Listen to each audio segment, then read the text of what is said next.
Selecting a learning management system can be as easy or as labor-intensive as you want it to be. It's really going to depend on how much effort you have to spend on the process and also how complicated your needs are. So no matter what you're doing, it's going to follow kind of a similar process in terms of phases. You're probably going to start out with a phase of just general research on different learning management system vendors. You may want to go to conferences, go check out some expos, talk to different people who have learning management systems, and just generally get a good idea of what's on the market. There are several hundred learning management systems out there, so you're definitely not going to cover all of them. And I would definitely suggest taking things that you find online with a grain of salt. There are a lot of lists that you'll find that are LMS ranking lists, and a lot of those are lists that vendors pay to be included on, so they're not necessarily the most unbiased resource for you.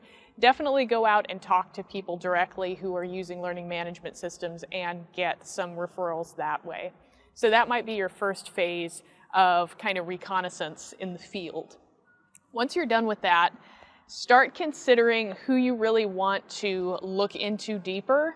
Reach out to those vendors. You might have 7 to 10 on that list, and really reach out to them with an RFP, a request for proposal. Give them an idea of what your requirements are and see what they can deliver to you in terms of a response.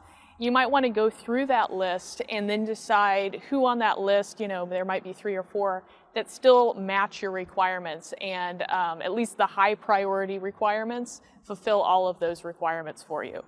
If you want a template, by the way, for creating this requirements list and kind of going through to prioritize those requirements, that template is available to people who are members of LearnTech Collective. So there is actually one available to you.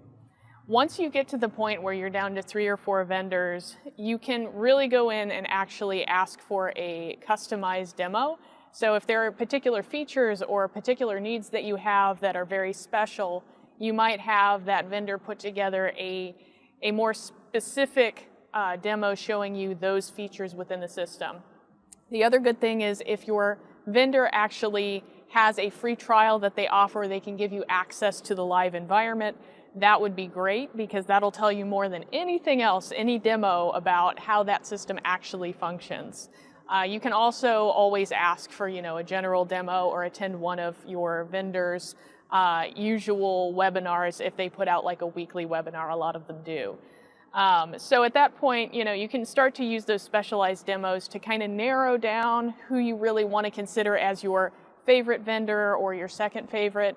Once you get it to 1 or 2, you really want to have considered all of the different requirements. You want to have considered the pricing that's available and so on and so forth.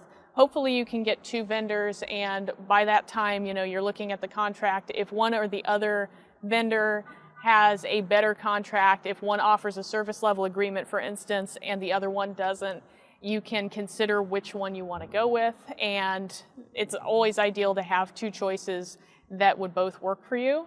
And then at that point, you can choose the best one.